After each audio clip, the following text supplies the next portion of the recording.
Okay, hi guys, welcome back to my channel. My name is MA and today we are going to do another call center related video. By the way, I'm trying to do this regularly. So if you're new here, please consider subscribing. Okay, just click on the subscribe button down here, or if you're on mobile, just X out of this video and then look for the subscribe button and then please go back. Okay? So, medyo magulo yung instruction pero okay lang. I'm gonna go ahead and read the top comments now for the topic call center or BPO terms. Things only corporate vampires understand. Okay, so our first entry or first comment is from Boyong. According to him, it's Hadouken or intentionally dropping the call kasi irate na yung customer. Hadouken man tawag yun? Okay, yeah, Hadouken. Ninja move, sabi niya. Ox jumping para laging nasa uli ng queue. Next, from Nico Pagdagdagan. My gosh. Wag niyong kalimutan si Junjun. Lahat ata ng BPO may Junjun na nang titrip sa training rooms. Junjun, is it the small kid na parang multo or ghost? Okay. Kasi parang iba yung Junjun na iniisip ko. Anyway. Next, it's from Albert Balagtas. Kinain na ng sistema. Yung mga newbie na hanggang sa jeep attitude ang English. Okay. Normally nangyayari to if you're on training or if you're a fresh grad, first time mo lang sa call center. So, aminin ko, when I was training noon, 2010, first job ko yung tech support. So, during training, English talaga na English kahit sa elevator. Kasi nga EOP eh. Parang, syempre, masyado ka pang by the book or masyado kang masunurin dun sa rule. Iniisip mo talaga English speaking yung company or yung buong building nyo. Okay? And I remember noon, kahit sa panaginip ko, sa basahan ng mom ko, parang nanaginip ako, nag-i-English ako. So I'm not sure, naka-experience din ba kayo ng ganon? Let me know in the comment section below. Next, it's from Steve Halandoni. NCNS, no call, no show. Absent ng walang pasabi. Okay? DA, disciplinary action. Yan ang mga matatanggal o yan ang magtatanggal o babawas sa incentive mo. Okay. So, meron kang parang hit. Okay. AH or admin hearing. Para kang nasa korte, Brad. Ipaglalaban mo kahit di ka pa or ipaglalaban mo kung bakit hindi ka dapat i-term. AWOL. So, ito common to sa lahat ng company. Meron tong AWOL na term. Ito yung absence or absent without official leave. Ito yung bigla ka na lang hindi pumasok. Okay, next, CCV, Call Center Virgin. First time ko narinig yun. First time mag-work sa BPO, tenured agent na may 1 to 3 years of experiences sa BPO. Mamaru, customer na nagmamarunong. Irate, galit na customer. Granny, customer na matanda or in some cases mga non-techie. Yes. From Jovit Nueva, i-GMG mo or Google mo girl or Google mo gago. Okay. Next is LBM, kuno kaya di pumasok. Kaso, LBM means looking for better management. Next is sa back office kapag dinadalaw ka ni Anton. Can you explain ano yung dinadalaw ka ni Anton? Is it Anton or Antok?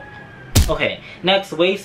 2 to 3 minutes ACW or after call work. Ito nga yung hindi ka papasukan muna ng call. So, minsan may 2 to 3 minutes na gano'n, ACW, para pag end of shift na, para Honda ka makauwi. Okay, so, ang daming terms. Ways, ito yung para-paraan. Okay? 2 to 3 minutes na ACW, ito yung after call work, hindi ka muna papasukan ng call for the next 2 or 3 minutes. EOS or end of shift, ibig sabihin log out ka na, tapos na yung work mo that day. Honda, ito yung mga on the dot. Okay? Ito yung mga either na pagpatak ng 9 o'clock, nakalagout na sila, nakaligpit na, paalis na sila. The hell with the motor. Ingay. Anyway, yeah. Next is from J. Medina Del Lara. DFTL, don't follow the light. Madalas sabihin ng mga trainer kapag medyo sumisingkit na ang mata ng mga new hires, kahit na hindi naman in-check. Yeah, for new hires na hindi sanay sa graveyard shift, hindi sila sanay sa panggabi, so, ayun, struggle talaga yun na, parang sinasali mo pa yung body clock mo na mabuhay or magtrabaho ng 3 AM or 4 AM.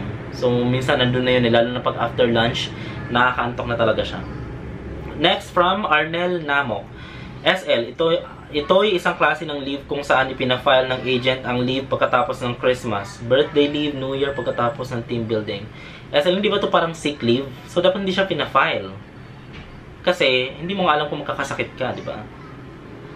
Anyway, baka inisip na lang, bigla na lang nag-SL kasi nga, hindi, of course, hindi siya ma-approve yung VL na yon. Especially if it's like after Christmas. Pero sa amin, birthday, pwede. You can file vacation leave as long as it's before or meron kang notification or meron kang, yung application mo ay 2 weeks prior nung leave mo. Okay, I think sa ibang company ganun din. Next is, ninja moves, system issue, pampalubag loob sa mga naghahabol ng quota, less work hours. 15-minute break, pang-power nap at Yossi break sa mga nag-Yossi. Honda, on time palagi. Rich kiddo, malayo pa ang cut-off pero ang daming pang Starbucks at pang Jollibee. Water therapy sa mga nag-short, sa mga na-short sa budget. Okay. Water therapy. Wow. Next is from Marvin Gutierrez. Hostage, last minute before mag-out of shift, may call ka pa rin. Pero tapos mo nang i-assist, kaya i-hold mo ng matagal, kunyari may chine-check ka lang. Tapos tatapusin mo yung call ng sakto sa logout mo. Ayep, guilty. Possible to dun sa mga tech support. Feeling ko nagagawa rin to ng ibang mga LOBs like sales or finance or accounting. Pero sa tech support kasi, kahit pa-up na yung internet, during my time nung tech support pa ako, kahit pa resolve na yung issue, I would ask the customer to either restart the computer or browse couple of more websites just to be sure na connected na siya sa internet or just to be sure na working na yung computer niya. Pero I'm just buying time para lang talagang sumakto na siya dun sa logout time ko kasi ayoko nang mag-handle ng call. Kasi what if yung call mo pumasok 2 minutes prior the logout time ay granny call or matanda or basta anything na ayaw mo mag-OT. Kasi, lalo na yung mga naka 4x11 jobs. Sorry, kamot ako ng kamot. Mga naka 4x11 jobs na schedule, I mean, sobrang stressful na yon. 11 hours ka sa office. Whew. Okay. Next is from Nina Panilo. Shift bidding or stack ranking. Ops jump. Wrap time. Compliance fail. NPS. Ano ito yung NPS? Hindi ko alam to. Coaching Ox number 4. Hover your mouse. Mr. Smith, the heck? NTE, IR, Sickline, Vertigo, Ghost Call. Ayan. So, hindi niya naman siya na-explain yung iba doon, pero, yeah. Cover natin sila later. From Ace ba to? Ace Ginto. Sa mga call center agent, may natural phenomenon kung saan karamihan ng mga ahente nagkaka-LBM kapag sahod ngayon at may pasok kinagabihan, laseng bago matulog. Okay. Actually, nagiging common excuse nga yung LBM kasi ang LBM kasi hindi mo kailangan magpa-check up sa doctor. Okay? So, ang LBM normally rest lang yan or inom ka lang ng gamot and then hindi ka talaga makapasok. Okay? Pero hindi ka hanapan ng mga med-cert kasi LBM lang. Alright? So, common siyang alibi kapag gustong umabsent ng agent. Next is from Fairy Lee. May nakakapag-mention ba ng toggle? Yung mga nag-ox tapos auto-in agad. Ang effect, di ka mapapasukan ng call for ilang minutes. Ayun nga, toggle, yung ibang term, yung iba naman Hadouken, yung iba naman ninja moves. Maraming terms sa call center. It's from Chan La Torre. SI or system issue. Pero after year-end party or Christmas, naging sobrang inom at sobrang... Okay, basahin nyo na lang yun. Next is from Jamie Crisostomo. Power trip. Para sa mga TL na walang kwenta, yung mga dating loser o jolog na na-promote dahil kakasip-sip at nung naging TL na akala mo presidente na ng kumpanya kung umasta. Sorry, not sorry. Okay, may pinagdadaanan sa ate. So, next is from Don J. Clamas Hermenegildo. Okay, I'm not sure if that was right. Waste. Mga para-paraan na magdudulot ng hindi pagko-calls o pagkakaroon ng sales o ng magandang survey o ng kung anumang mag-benefit ka na medyo illegal ang wave na palihim kung gagawin. From JC Reyes, VTO, ang pinakamasakit kapag closed account tapos wala pang malipatang account. TLO o temporary layoff. Floating ka tapos paid hanggang may leave credits pa. Amin ano to, PTO or paid time off or naka-bench.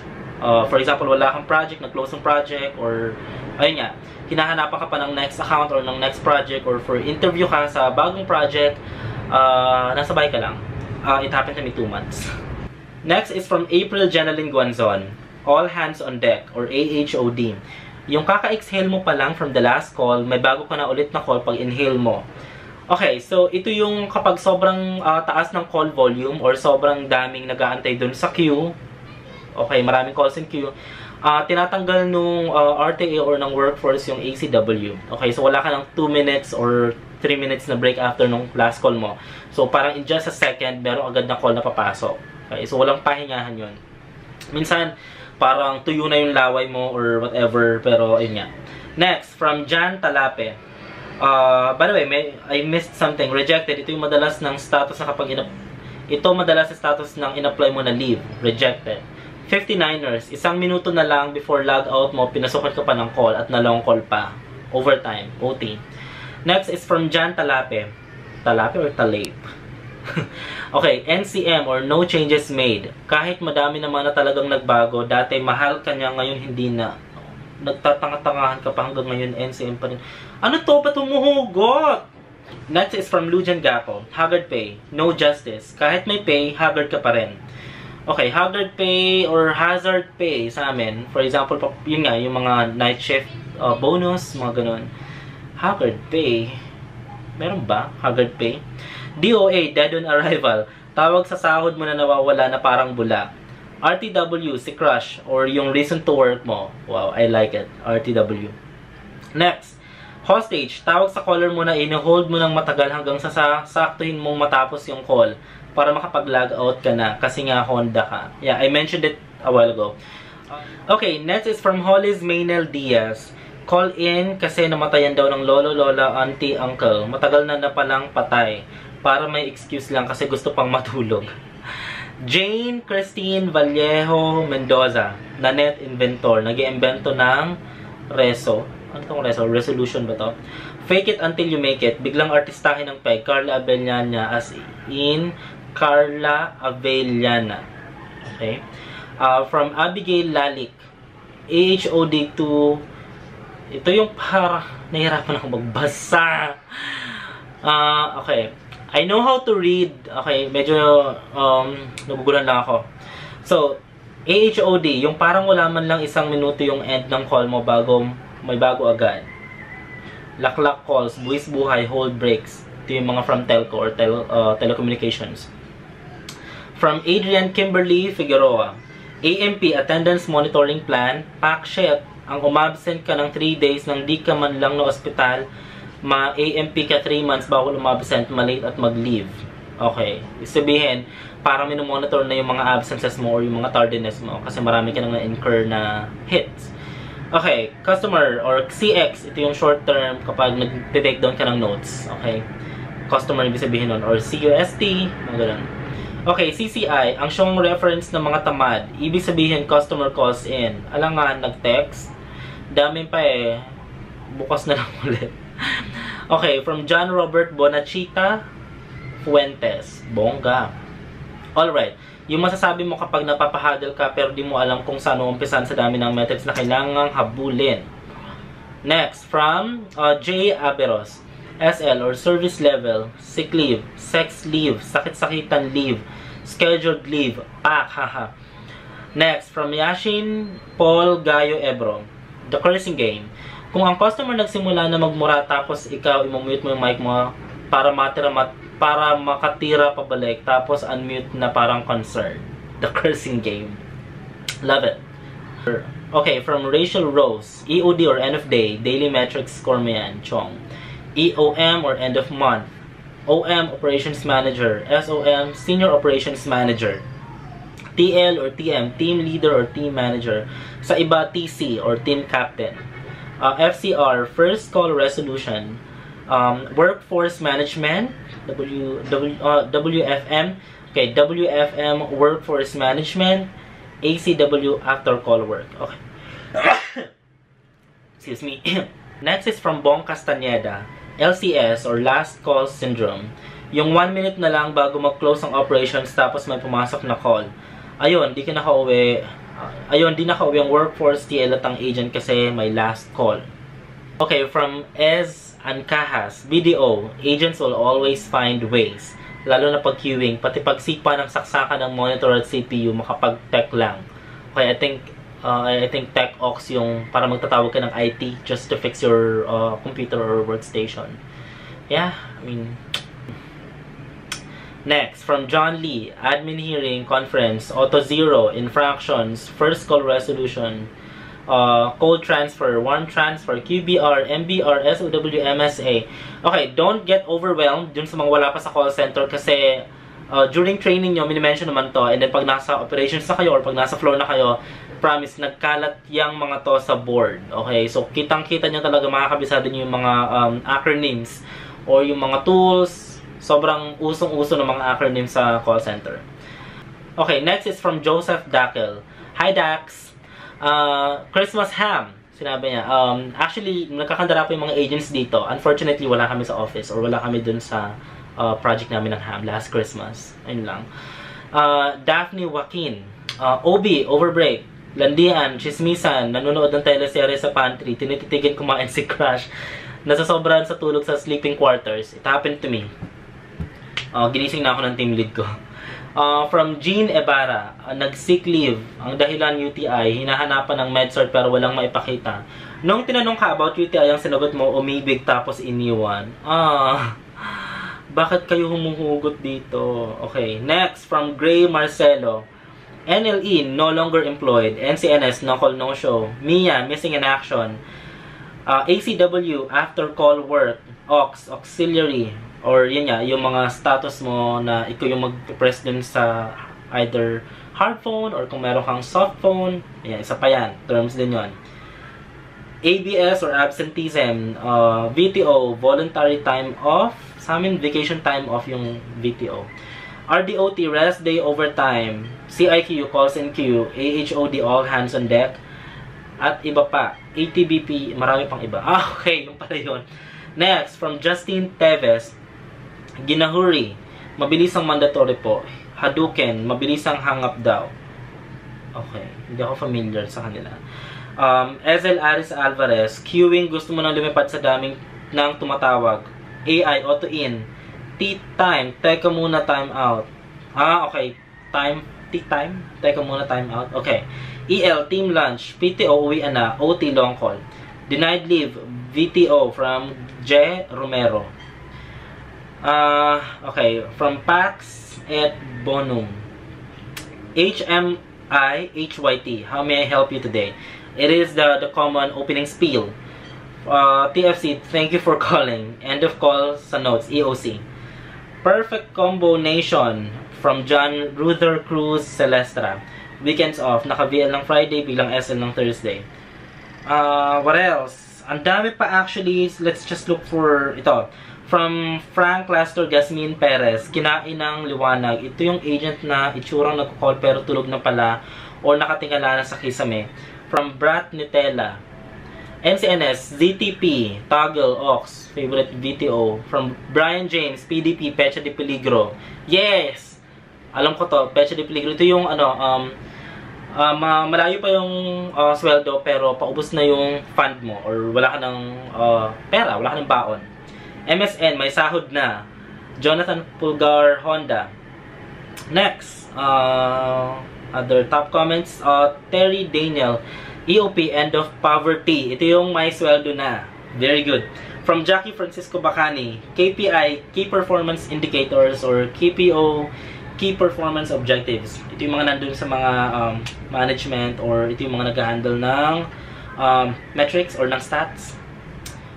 Anyway, what else? We do have a couple of more here. By the way, if you would like to check all other entries for this topic, you can just go ahead and visit Call Center Philippines page on Facebook. And let me just end this one. Okay.